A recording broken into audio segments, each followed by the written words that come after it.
എന്തെങ്കിലുമൊക്കെ ചോദിച്ച് വീട്ടുകാരെ ഉപദ്രവിക്കാൻ നിൽക്കരുത്, ദയവ് ചെയ്തിട്ട്. പാവങ്ങളാണ്. ദയവ് ചെയ്ത് വീട്ടുകാരെ ഉപദ്രവിക്കരുത്, പാവങ്ങളാണ്. ഇവിടുത്തെ മീഡിയാസിനെ നല്ല വൃത്തിക്ക് ആൾക്ക് അറിയാം, അതുകൊണ്ടാണ് പറയുന്നത്.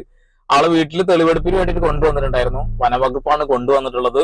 കയ്യിൽ പുലിപ്പല്ലുണ്ടായി എന്ന് പറഞ്ഞുകൊണ്ടാണ് ആളെ പൊക്കിയിട്ടുള്ളത്. എന്തായാലും നിയമത്തിന് അനുസൃതമായിട്ട് കാര്യങ്ങൾ മുന്നോട്ട് പോകട്ടെ. ആള് കഞ്ചാവ് വലിച്ചതുമായി ബന്ധപ്പെട്ടുകൊണ്ട് ആരും ന്യായീകരിച്ചിട്ടൊന്നും വീട് ചെയ്തിട്ടില്ലെന്ന് തന്നെ ഞാൻ വിശ്വസിക്കുന്നത്.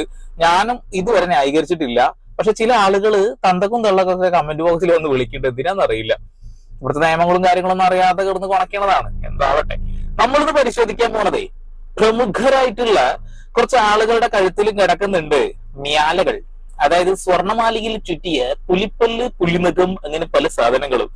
ഇനിയിപ്പോ ഈ ഒരു നിമിഷം കൊണ്ട് അതൊക്കെ പ്ലാസ്റ്റിക് ആയോ എന്നൊന്നും പറയാൻ പറ്റൂല. നമുക്ക് പരിശോധിച്ച് പോകാം. അരുൺകുമാർ തന്നെ കുറച്ച് കാര്യങ്ങൾ പറയുന്നുണ്ട്, കേൾക്കാം.